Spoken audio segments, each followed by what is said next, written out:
First topic I want to look at when it comes to writing is motivation and making writing fun. Now, when I was young, I definitely didn't enjoy writing. I didn't think it was fun at all. And motivation is a complex topic. But I want to draw a difference between motivation and engagement. Generally, we have, as we know, external and internal motivation. This is something which is longer term, right? The difference here is that engagement, am doing. I can have a student who is not motivated to learn English, but I can get them really engaged in an activity. So engagement is usually shorter term, often replies to activities, stuff that you are doing right now, and I can influence engagement in many different ways. Teacher enthusiasm, good activity design, support for the student, clear instructions. So there is a difference between motivation and engagement, but many in the teaching profession, we often use those terms interchangeably. What I hope you find today is that the activities I'm going to share with you are engaging or would engage your students, but motivating them is not always something that we can influence a great deal over time. But in our writing classes, can we get activities that engage them? And to help me do this, on the screen you can see a 3E approach. Not 3P approach, this is 3E approach. And when I'm lesson planning or thinking about activities, this helps me think about how to deliver the activity. So something for you to remember to take away today when you're lesson planning. When you're planning an activity, think about it, these 3 E's. Can I excite the student on the topic? Can I use my knowledge of the students to get them excited? Textbook content is often very broad. What do you know about the students or Taiwan or them, which can help you excite them about the topic? Could be a quiz, could be a game. Secondly, engage the students. When they're doing the activity, how can I engage them in the activity? Can I give them a reason to do the activity, something that makes them want to do the activity? Other ways I can engage the students are making sure it's at their level, for example, making sure that maybe they personalize the content, so it's about them or something that they know. And finally, the third one is extend. So when I'm planning the activity, is there something I can give them to do which will extend the activity outside of classroom time, which will be useful and valuable for them? So just something to think about when you're planning activities.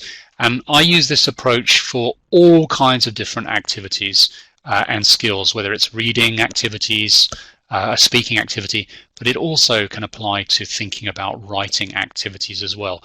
And this first part is so important. If we can find some way to excite the students about the topic at hand. So here are some ways on the screen we can see to make writing more fun. Personalization. I don't want to write about somebody else's pet.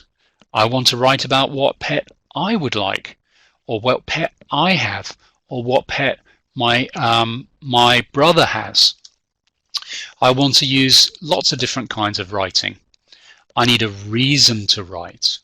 Okay? I need support.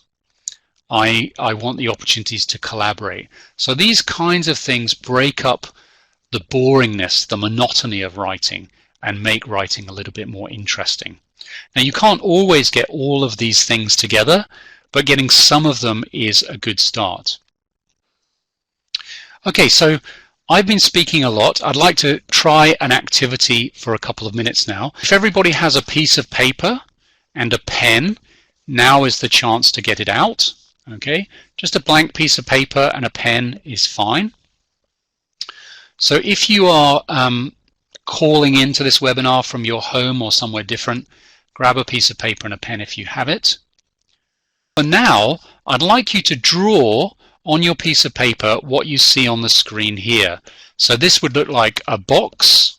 You can see I've got a box here on my piece of paper, nice and big, so I've got room to draw inside it. and underneath that some lines which I'll use for my writing. Okay, so maybe just draw a box nice and big on your piece of paper, and underneath that 3 or 4 lines which you'll use for writing later. And when you've drawn that box, in the box I want you to draw this shape. Okay, apologies to you all, I'm pushing you fast today just to demonstrate the activity to you. Usually I would use a pre-prepared handout for this. Okay, so what I'd like you to do is I'd like you to think. Okay, our topic today is something you really want to have. Okay, now you could think as a student or you could think as yourself. What I want you to do is I want you to use this shape in the box and use it to draw one thing you really want to have. Okay, and underneath it I'd like you to then write some sentences about your picture or about one thing you really want to have. But first of all, everybody, use this shape inside the box to draw one thing you really want to have. I'll just give you 1 minute to draw something. Now, of course, I can't see you, so I'm just relying on you guys going ahead and doing this now.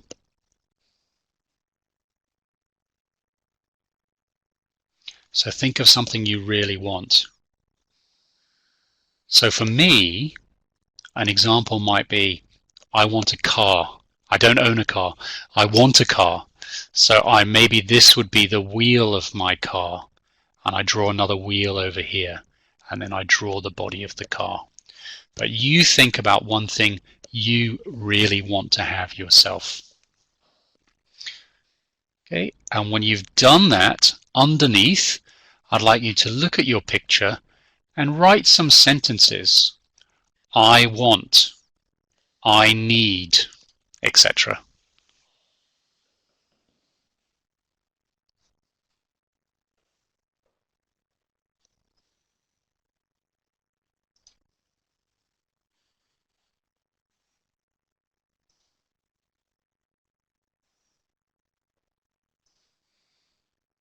Okay, I'm just monitoring now.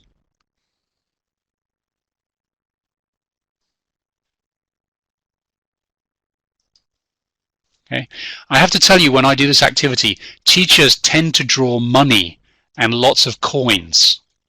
Okay, one teacher once drew a diamond ring here. Okay, because they wanted to get married. Your students will do different things.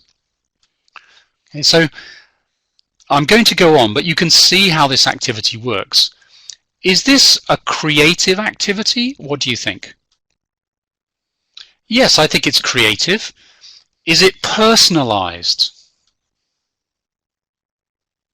Yes, right. So it's engaging because we want the students to use their own thoughts. Is it structured and supported?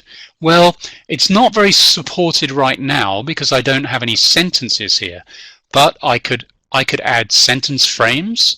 I could add sentence stems here to get the students to provide the support. Many of you mentioned vocabulary.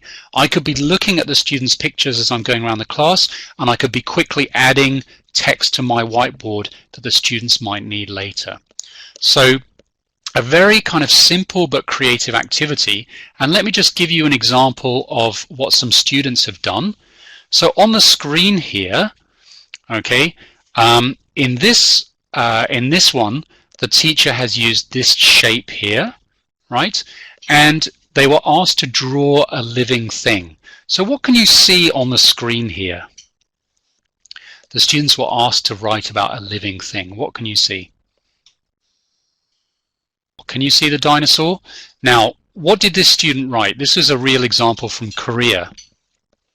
Now, this student is obviously kind of a more advanced level, not a complete beginner. A T-Rex is a living thing because it can be extinct and it breathes and breeds. Some very technical language being used there. But you can see that the picture has motivated them. And I don't know why, but this dinosaur has a Santa Claus hat on. So very creative. I think that this activity gives an example of how we can personalize the writing, right? It's using a different variety of writing. It's creative. We've given the students a reason to write, okay, and also to a certain degree we've supported the writing using images, which are very, very important for supporting writing. So this is a creative activity that you can do to practice grammar structures, to get the students thinking about something. And here I tied this to the topic which I found in Oxford Discover 1, let me see, which was what are living things? So I wanted the students to think about living things. Okay, so this makes me mention graphic organizers to go to the Oxford Teachers Club. Is everybody a member of the Oxford Teachers Club? Okay, the Oxford Teachers Club is a free club for teachers. No money is involved. You just register with an email address, and in there you will find support for Oxford Discover. So on the Oxford Discovers page of the Oxford Teachers Club, you can download various graphic organizers. There's also thousands of activities, hundreds of webinars in our webinar archive, many of which also are about the topic of writing. So please consider joining the Oxford Teachers Club to provide yourself with some free support which you can download and use. Okay, now the second topic I want to talk about is bridging the gap. So bridging the gap is about helping students who are at different stages of their writing, and you can see that here. So different approaches which we can use is we know that we have students at different levels. Are all of your students at the same level? Probably not. You have some students who might have done a bit more writing, some students who are struggling with their motor skills. If they're very young, they may still not be used to using, pencils and their fine motor skills. Other students might have zipped ahead to word level or sentence level writing. So how can we approach this?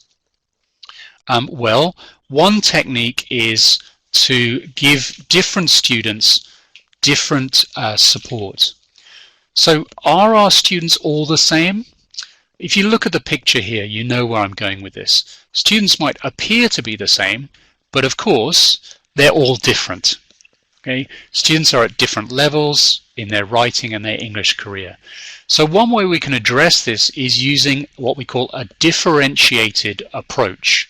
A differentiated approach is where we give the students different paths through a lesson.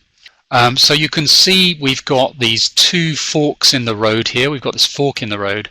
Differentiation means when we're planning a lesson, thinking about different levels or options of activities for students to do. Now I want to be very clear, and you can see that I've put some text on the screen for you. Okay, differentiation is not the same as giving each student a different activity. Okay? We're not saying that we prepare a different activity for every student. Differentiation is providing a couple of extra general activities, a different pathway through the lesson for students to do things at or closer to their own level. Okay? As you can see here, presenting the same task in different ways and at different levels. Now, this is a whole topic on itself. So in the resources, I provide you with a link to a short self-study introduction to differentiated teaching. But the key thing is, for writing, can we think of some different ways which we can engage these different students? So for example, in differentiated teaching, when we do an activity, there are usually 3 points where we can provide different activity levels: the input, the task, or the output. But to give you just one example today, I'm going to focus on output. So writing is a productive skill. So if I ask my students to read a story, for example, then I'm going to ask them to write about it. And this is where I use my knowledge as the teacher. Okay? I know which students probably need more support, who are the weaker students in my class. I probably know which students need more challenge. And this allows me to think in advance of how I can support these weaker students and who they are, and how I can challenge the stronger students. So let me give you an example of this. In Oxford Discover, we have the city mouse and the country mouse. This is a story. Does everybody know this story? Sometimes called the town mouse and the country mouse. So this is in Oxford Discover 1. Yeah, it's a fantastic story, right? I want to turn this into a writing activity.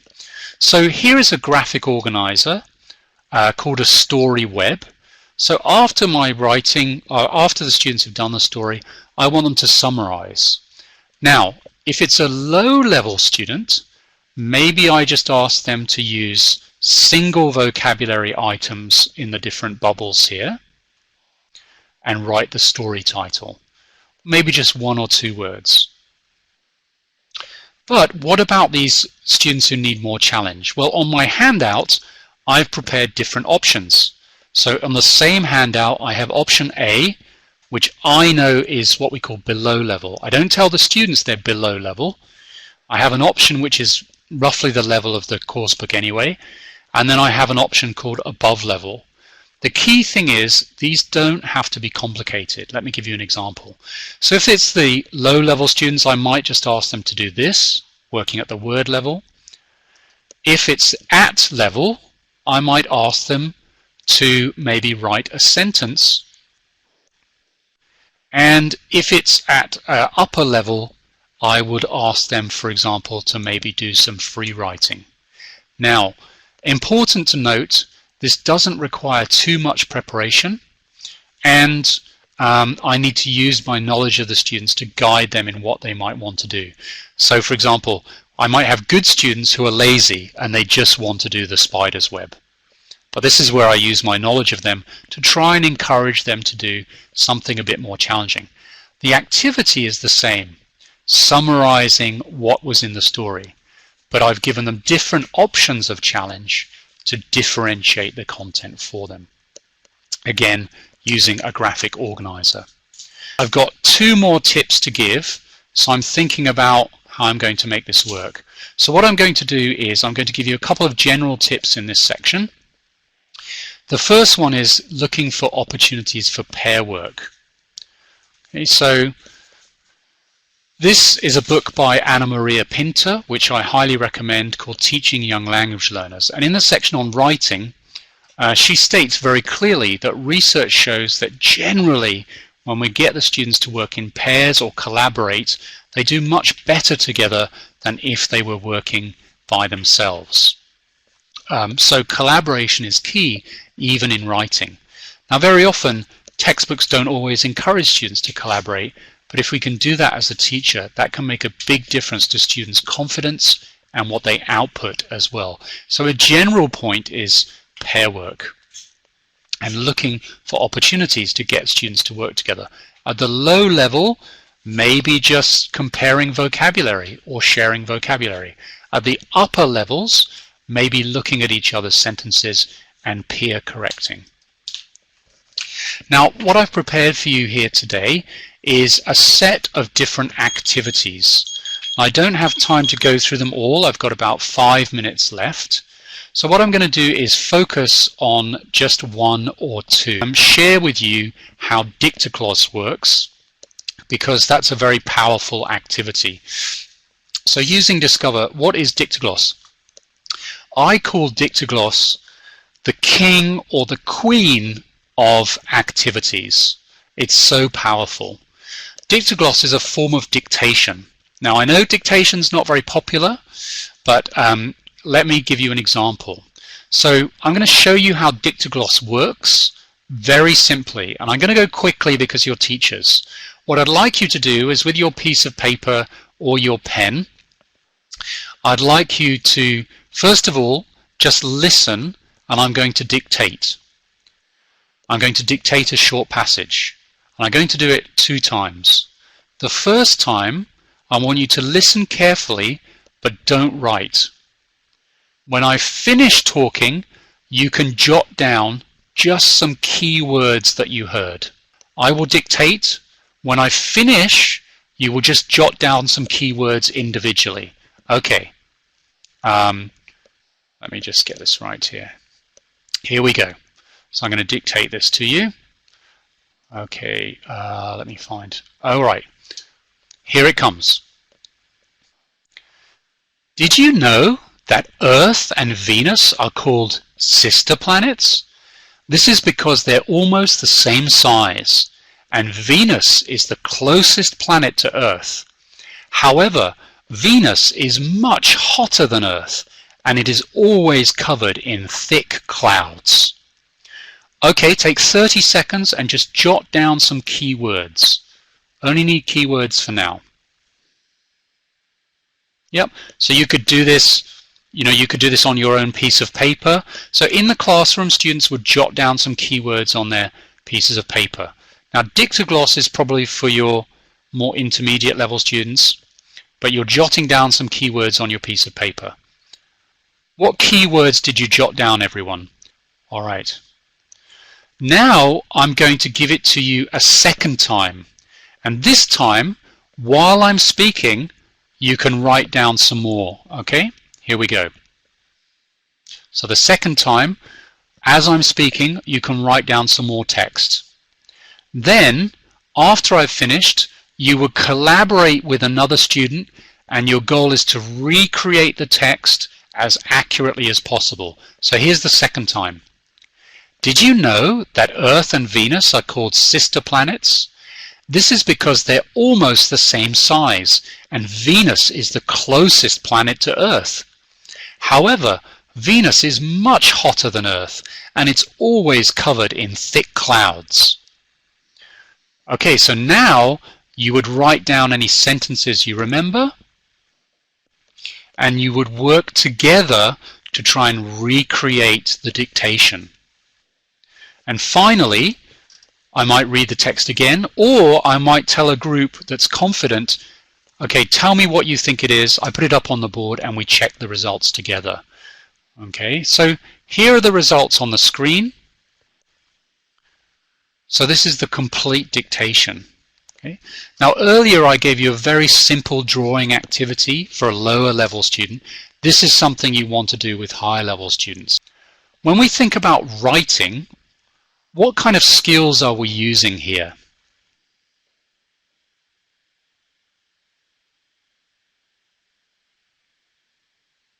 Just focus on writing for the moment. A lower level student, what kind of skills are they using? They might just be focused on listening for key vocabulary words and writing individual words. But what else are students doing? They're collaborating on the sentence level. So they're putting together sentences as well. And they're also using their editing and review skills. What about grammar? They're also using their grammar as well and their knowledge of grammar. They can use that knowledge of grammar to try and get the correct sentence pattern. Now, Dictagloss is a powerful activity for writing because it's practicing word, sentence, and paragraph level writing, and it's also collaborative. And you can see that it has a strong purpose. Students want to collaborate to complete the task of making an accurate passage. So I have a couple more things to share. One more activity for me to share here, this idea that we want to involve students writing as often as we can. So this is a nice activity that I use to get students writing more. So in Oxford Discover, there are also often stories, right? So I want to turn the story into a writing activity. So what's a fun way to do this? Well, one way I can do this is to use what we call a triangles activity. And it's a very simple activity where you take a piece of paper, and you can see my piece of paper here, and I fold it down the edges. Okay, so I fold it down the edges like this. You can see, right? And then inside, in the triangle inside, I ask the students to write. So in this case, I want my students to write a summary of the story, City Mouse and Country Mouse. And so what they do is they open up their triangle, and inside they write a summary of the story. And what you can see is on each line they have to put different words. One word on the top line, two words on the second line, three words on the third line, and so on. Okay. Now students at a low level can just use very simple vocabulary. Students at a higher level you might push to do complete sentences. But what I like about this is it's a nice way to structure a summary. It brings writing into stories, and it's very visual. So I have a product which I can then share. We can stick these in the classroom or in the school. I can take photos of these to send them to the teacher, and you can see I've put the title of the story at the bottom, and I've also drawn on it as well, The City Mouse and the Country Mouse by Oliver. So piece of paper, triangles, and a bit of writing. And then what I'll do is I'll just go to my final point here, assessing writing and feedback. Now, I do want to mention assessing writing. Sorry, let me go back to this one more time. Very often, writing is, how can I put it? I was ashamed of my writing when I was writing French in school. Okay, I'm ashamed of my writing when I'm writing Japanese. I'm not confident about it. But writing as a product to share is a powerful motivator. And it's also something physical which we can give students positive reinforcement about. Okay? Now, some students will be nervous about this, but through support and working with students, you can have these beautiful writing products which you can share and display. And I think that's important, writing for a purpose. Now, my final point today is assessing writing. I just have a couple of things to say on this, because writing, we very often get stuck with a lot of red errors because we tend to focus on accuracy. But don't forget that we can grade writing not only with a letter grade, but in other ways as well. So I encourage you to research on your own these two words, Walt and Wilf, which mean we are learning too, and particularly for feedback, what I'm looking for. And the idea here is Wilf, or what I'm looking for, reminds me, the teacher, to explain to the students when I grade their writing, I'm going to grade them on X or Y. So for example, what I'm looking for is good vocabulary use, good punctuation. Or what I'm looking for is an interesting story. So that's Wilf. And don't forget that when we grade students' writing, it doesn't always have to be a letter grade. Okay? There are many different ways that we can give students feedback.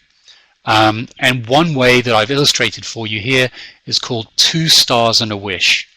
Now this can take a bit of time. 2 stars, here are 2 things I think the student did well. And a wish is something that I wish the student had done. Okay?